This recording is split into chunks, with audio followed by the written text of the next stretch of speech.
Hello student. तो कैसे हो आप सब? आई होप सभी बढ़िया होंगे। तो स्वागत है आपका अपने चैनल द अलवर स्टडी पर। ठीक है। तो जैसे कि आपको पता है कि हमारी क्लासेस चल रही थी भारतीय इतिहास इंडियन हिस्ट्री के बारे में। तो अकबर थे और महान शासक हुए थे बहुत सारे। मुगल साम्राज्य के बारे में पढ़ चुके हैं। तो आज उसके ही मुगल साम्राज्य के जहांगीर के बारे में हम शानदार क्वेश्चन है वो देखने वाले हैं।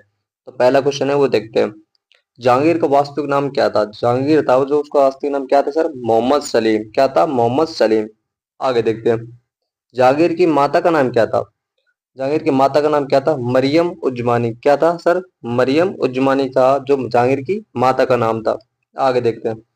अकबर सलीम को किस नाम से पुकारते थे? अकबर थे जो सलीम को किस नाम से पुकारते थे? शेखो बाबा। क्या?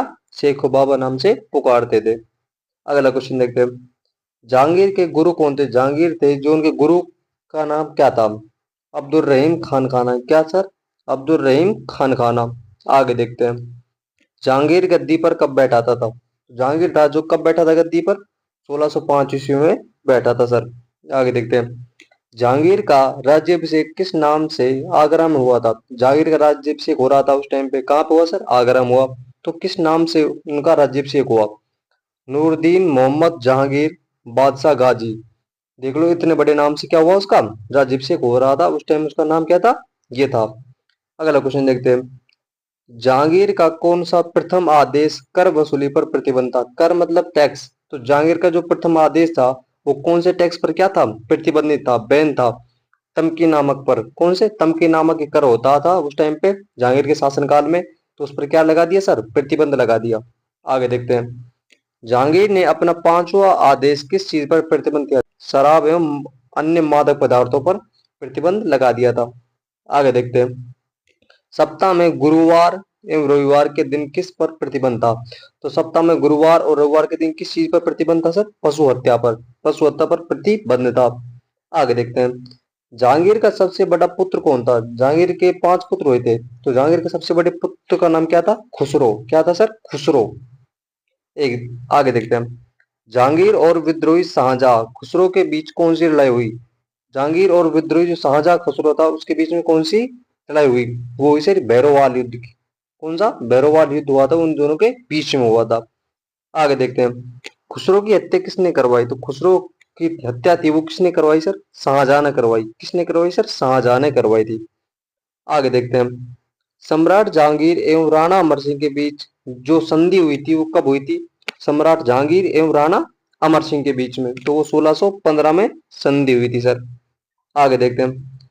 गुरिल्ला युद्ध पद्धति, कौन सी पद्धति की बात कर रहा है? गुरिल्ला युद्ध पद्धति की शुरुआत किसने की थी? मलिक अंबर ने। किसने? मलिक अंबर ने गुरिल्ला युद्ध पद्धति की शुरुआत की थी। आगे देखते हैं। मलिक अंबर ने कौन सा द्वीप पर नौसेना गठित की थी? जो मलिक अंबर थे तो कौन सा द्वीप था जहां पर उन्होंने नौसेना थी जो कि गठित की थी? वो सर जजीरा द्वीप था। कौन सा? जजीरा द्वीप था। आगे देखते हैं। 1616 ईस्वी में किसमें? 1616 ईस्वी में दक्षिण अभियान के लिए किसे भेजा? तो दक्षिण अभियान के लिए जहांगीर ने 1616 में किसे भेजा था सर? शहजादा खुर्रम को। तो पहले उनका नाम क्या था? खुर्रम था। जहांगीर ने अगला क्वेश्चन देखते हैं। जहांगीर ने खुर्रम को दक्षिणी विजय से खुश होकर कौन सी उपाधि दी थी? जहांगीर ने खुर्रम भेजा था कहाँ पे? दक्षिण अभियान के लिए। तो वहां पे दक्षिण अभियान में जीत के आया था खुर्रम। तो जहांगीर ने खुश होकर खुर्रम को कौन सी उपाधि दी सर? शाहजहां की उपाधि दी। आगे देखते हैं हम। नूरजहां। नूरजहां का दूसरा नाम क्या है? मेरुन्निसा। क्या? मेरुन्निसा है। मेरुन्निसा किसकी पुत्री थी? तो नूरजहां आपको पता है किसकी पुत्री थी? ईरानी मिर्जा ग्यास बेग की। किसकी? ईरानी मिर्जा राजा हुए थे ग्यास बेग, उसकी क्या थी? पुत्री थी नूरजहां। जहांगीर की शादी मेरुन्निसा मतलब कि जहांगीर की जो शादी हुई थी वो किससे हुई थी? हमको पता है नूरजहां से हुई थी। तो कब हुई थी सर? वो 1611 ईस्वी में हुई थी सर। आगे देखते हैं हम। जहांगीर ने शादी के बाद मेरुन्निसा या नूरजहां को कौन सी उपाधि प्रदान की थी? तो जहांगीर ने शादी के बाद मेरुन्निसा को कौन सी उपाधि दी सर? नूरजहां की। आगे देखते हैं। सर्वप्रथम इत्र बनाने की कला किसने विकसित की? सर्वप्रथम जो इत्र बनाने की कला थी वो कौन किस मतलब की महिला ने या फिर किस व्यक्ति ने विकसित की थी? असमत बेगम। कौन ने? असमत बेगम ने क्या की थी? विकसित की थी। असमत बेगम कौन है ये भी पता होना चाहिए आपको। नूरजहां की माता का नाम क्या था? असमत बेगम। और नूरजहां कौन थी? जहांगीर की पत्नी थी। आगे देखते हैं। कौन से शासक हुए थे जिसने जहांगीर एवं नूरजहां को बंदी बनाया? कौन सा एक ऐसा शासक हुआ था जिसने जहांगीर एवं नूरजहां दोनों को बंदी बनाया था? महावत खां। कौन था? महावत खां था जिसने जहांगीर एवं नूरजहां दोनों को क्या बनवाया? बंदी बना दिया था।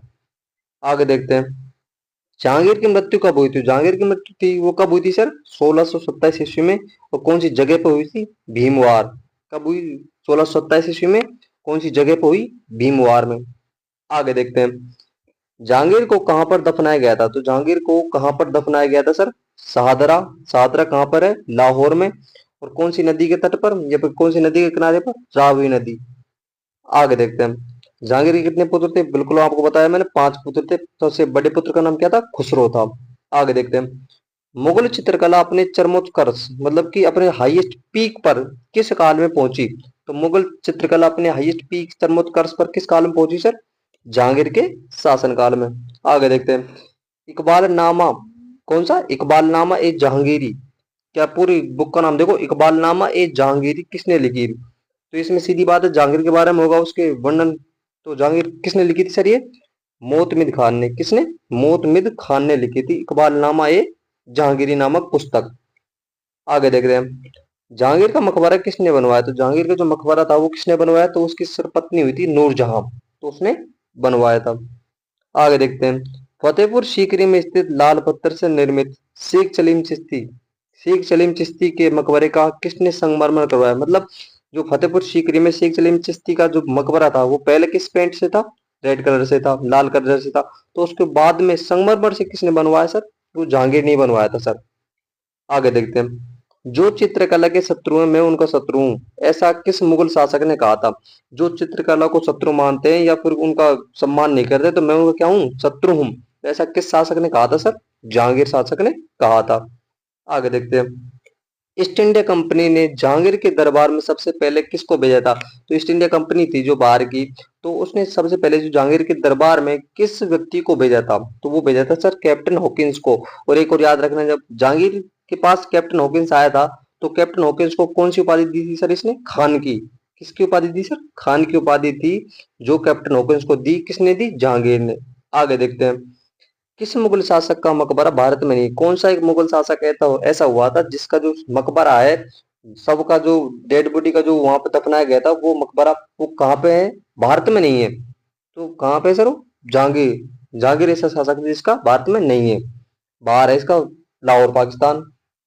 आगे देखते हैं, जहांगीर सबसे ज्यादा किस चीज के लिए जाना जाता है? जहांगीर सबसे ज्यादा जो प्रसिद्ध था वो कौन सी चीज के लिए प्रसिद्ध था सर? न्याय के लिए। इसका जो न्याय करने का तरीका था ना वो सबसे अलग था, सबसे बहुत ज्यादा अट्रैक्टिव करता था बंदे को। ठीक है, आगे देखते हैं, किस शासक के समय तंबाकू की खेती शुरू हुई? तो कौन सा एक मुगल शासक ऐसा हुआ था जिसके समय तंबाकू की खेती थी वो शुरू हो गई? वो थे सर अकबर। ठीक है, अकबर थे। अगला क्वेश्चन देखते हैं, सिकंदरा स्थित अकबर के मकबरे का निर्माण किसने करवाया? सिकंदरा में स्थित एक अकबर का मकबरा, ठीक है, तो उसका निर्माण था वो किसने करवाया सर? जहांगीर ने। और जहांगीर के मकबरे का निर्माण किसने करवाया? नूरजहां ने। ठीक है, अगला क्वेश्चन देखते हैं, मुगल बादशाहों में अब किसने अपनी आत्मकथा फारसी में लिखी थी? मुगल बादशाहों में एक ऐसा बादशाह भी हुआ था जिसने अपनी जो आत्मकथा जीवनी थी वो किस में लिखी थी सर? फारसी में लिखी थी, बात जहांगीर था। ठीक है, तो थैंक्स फॉर वॉचिंग। वीडियो देखने के लिए धन्यवाद। और ऐसे ही वीडियो देखने के लिए, मजेदार वीडियो देखने के लिए चैनल को क्या कर दो? सब्सक्राइब कर दो और बेल आइकन को दबाना नहीं भूलें। ठीक है, और एक लाइक कर दो और एक प्यारा सा कमेंट कर दो, जिससे मैं आपके लिए ऐसी मजेदार वीडियो बनाता रहूं। Thank you so much.